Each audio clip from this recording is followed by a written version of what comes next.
Come all, spontaneous views. This gonna be a freelance video. I'm gonna touch on some stuff. This is kind of like my weekly recap. I might just call this like a weekly recap. This is dealing with a lot. I'm gonna be dealing with just history in general. I'm gonna be dealing with how we think as a community, as a society, and as people, and how we contradict ourselves. That's one of the main things I'm trying to get at. So, it's going to be like a freestyle, but I'm going to begin with a conversation I had Friday. We have these little podcasts that be on Clubhouse, and the topic, one of the topics I should say, was about climate change, right? And great conversation. We discussed a lot. We came up with a lot of things that we think is the reason why. But one of the things I want to point at or touch on is, to me, and this is only my opinion, y'all know how I am. I'm gonna give my own opinion about stuff. Again, I always profess that I don't know everything. I never go around acting like I know everything. But if I don't know, or even if I do know, I'm going to at least bring logic when it comes to stuff. And sometimes my logic may be off. I don't know, So at this point, the topic was about climate change, and it got to the point to where they were saying or giving the reasons why climate change, and one of the reasons why they said it was we're doing a lot as humans. Like, you got factories that causes pollution. You have a lot more cars, obviously, that's on the highways and stuff like that, and on the roads and so forth and so on. I agree with that. I agree that climate change deals with the emissions and pollution and the smog. But one of the things I wanted to touch on first is, and I'm not trying to sound religious when I say this, but to me, this earth realm that we're in, right? This earth realm that we're in was created by a higher intelligence. So when I say that, I'm basically saying this in the stance of, the Creator already knew what was going to happen in these days and times that we're in. So I agree with the stance of, climate change and the pollution and so forth and so on. My take on it was, what? I understand, and this is one of the things that they said, well, since we have more technology than we did 40, 50, even 100 years ago, even though we didn't have, I should say, the technology that we have now, they were saying that since we have this technology, we can stop climate change. And I was like, okay, cool. We have the technology that can do these things. I agree with that. But on the flip side of it, I asked them, I said, how do we know that climate change is something that happens naturally? Like, of course, they can tell us that, this, the pollution, the smog. Understand, this is information that we're getting from someone else. So you haven't done any research. You're relying on someone else to give you your information. And this is one of the biggest problems that I have when it comes to trying to disseminate information or even research stuff. So I understand that we have technology that can counter climate change. I get that. But how do we know that the earth is not in a situation where it's just replenishing itself? It's easy for them to say, and they can use this as a ploy to say, and keep in mind now, when they talk about climate change, it's only in certain regions of the earth, or on this planet that we're in, a plane net that we're in. Again, I'm not going to come from a globalist perspective. Y'all know me. It's a flat plane, you know. But the point I'm trying to make is that how do we know that the earth is not replenishing itself? It's almost like when you go to sleep at night. When you go to sleep at night, do you want somebody to wake you up in the middle of the night? You're trying to replenish your body for the next day, right? So to me, it's like when you try to use technology to try to counter climate change, to me, that's like somebody is waking up the earth in the middle of its sleep and it's trying to replenish itself. They can use climate change as a ploy to say, hey, this region over here has climate change, so the people in this region has to move over here. And the people in this region, since it's affecting you over here, then the people has to move over here. To me, I'm looking at it like, okay, well, how do you know? First of all, you don't know what type of climate change or what effects it has on the globe, or, pardon me, on the planet. You don't know that. They're telling you what they want you to know, so you can be comfortable with people moving to the United States or moving to certain areas of the country. It's all about, to me, it's like a big gentrification ploy, or plot, I should say. So when they talked about climate change, like, I get it. There is a lot going on in the world as far as, you know, like I said, emissions, cars, you got planes, you have all of these vehicles that uses gas and stuff, and so forth and so on. So it goes up in the air. One of the issues that I had was, I asked them, and this is what me being, and I didn't really talk about flat earth, but I was given a perspective about it, right? I said, if we know from science that heat rises to the top, right? If you're on a globe, if heat rises to the top, then why doesn't the heat escape into space? And of course, the answer that I'm going to get is going to be from their perspective. So they're going to be comfortable with answering it in their perspective. Their answer was, well, we have clouds and the atmosphere is stopping the heat from escaping into space. I said, cool. I didn't combat it. I didn't want to go back and forth because, again, I'm on a podcast when it's like from like 12 to 3. So I'm not trying to hijack the conversation on that particular aspect of it. But from my understanding, I mean, I get what you're saying, but I don't agree with that. First of all, I definitely don't agree with the clouds stopping anything, because clouds are a gas. So how can clouds or an overcast be powerful enough to stop heat? If anything, the heat is going to erode a cloud and just keep escaping up. Now, when you say the atmosphere, once you get to a certain part of the atmosphere, let's just say the stratosphere is right, if I'm not mistaken, is right below Earth's orbit. That's where you got the least amount of pressure at that distance in the sky. Again, you're still saying the heat and the pollution is being barriered or stopped by an atmosphere. I just think, to me, that answer was just an answer to just give. But again, it's not scientifically proven. You don't know that.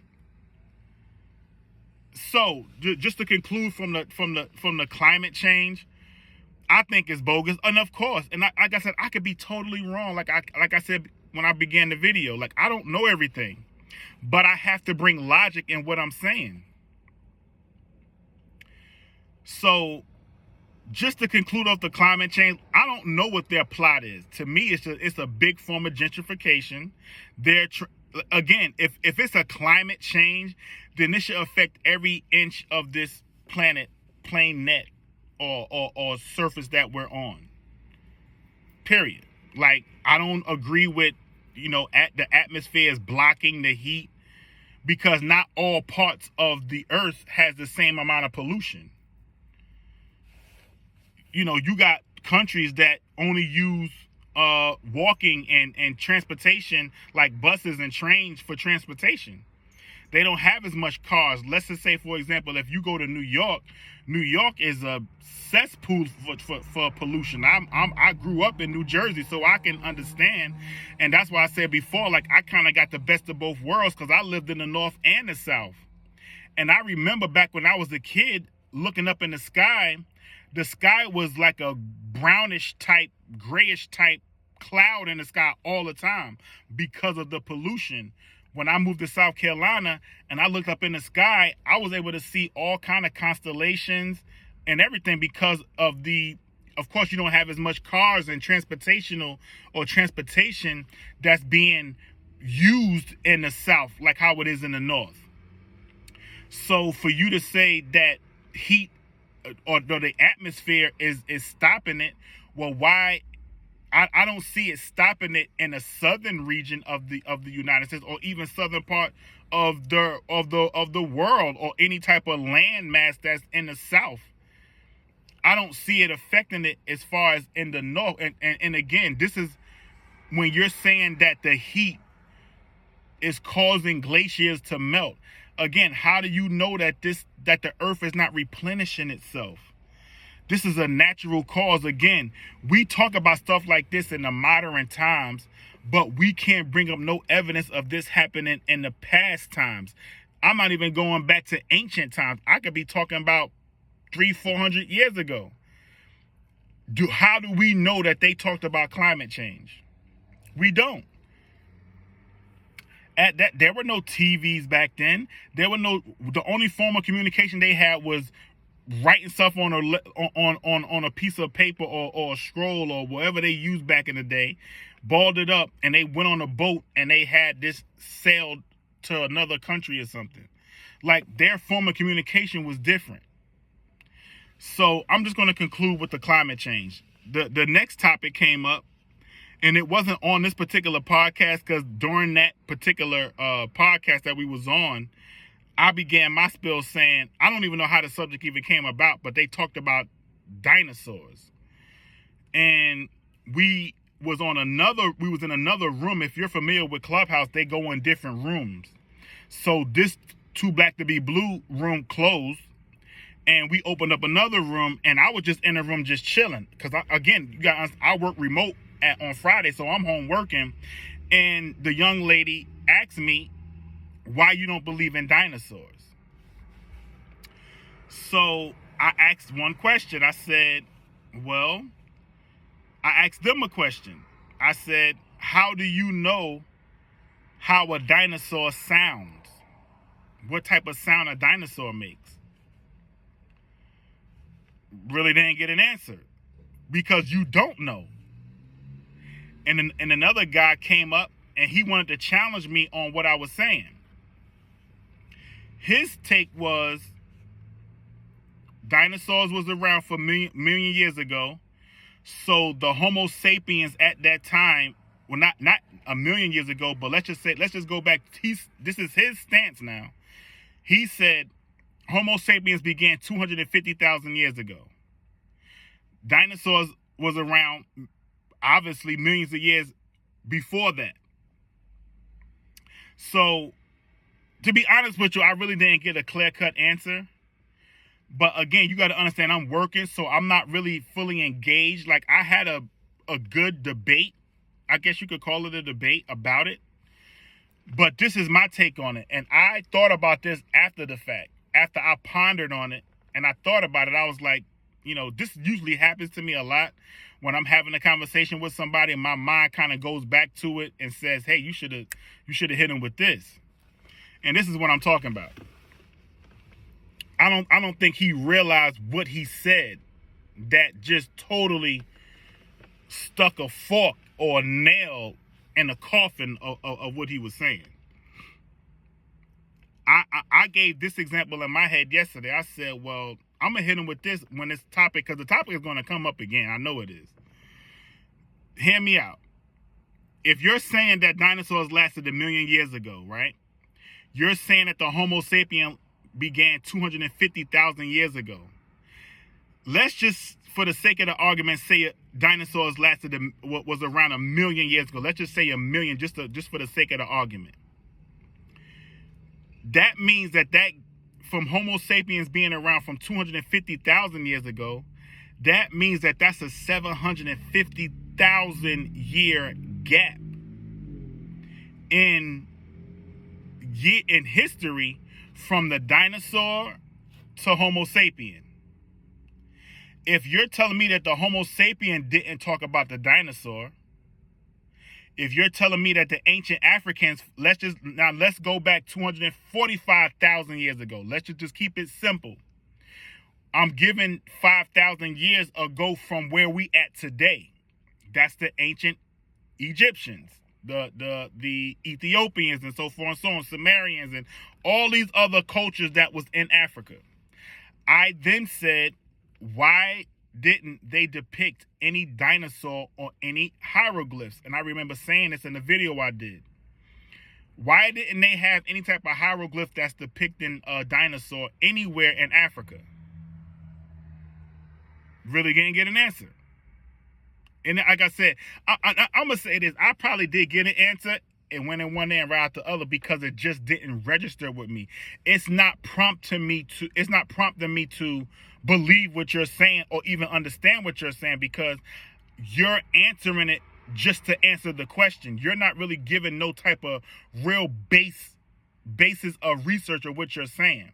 So let me get back to it. Dinosaurs 1 million years ago, Homo sapien 250,000 years ago.